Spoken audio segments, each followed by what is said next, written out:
политички партии, заедно со граѓаните, да изготват платформа за заедничка Македонија и да ги отфрлат платформите пишувани во туѓи држави.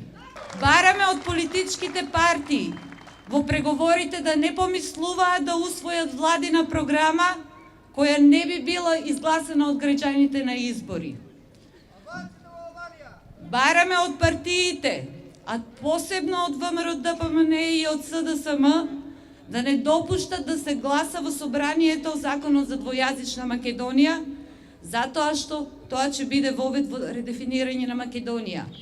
Почитувани, зарем сиве овие настани не ве подсетуваат на времето кога се носеше законот за територијална организација во Република Македонија 2004 година. И тогаш со тој закон се направи редефинирање на поголем дел од општините со кои се смени етничкиот состав и се отвори пат за многу екстремни барања. Тогаш не бевме доволно силни и гласни да го спречиме тоа. Тогаш имаше кампања, нели, дека некои прашања не заслужуваат одговор.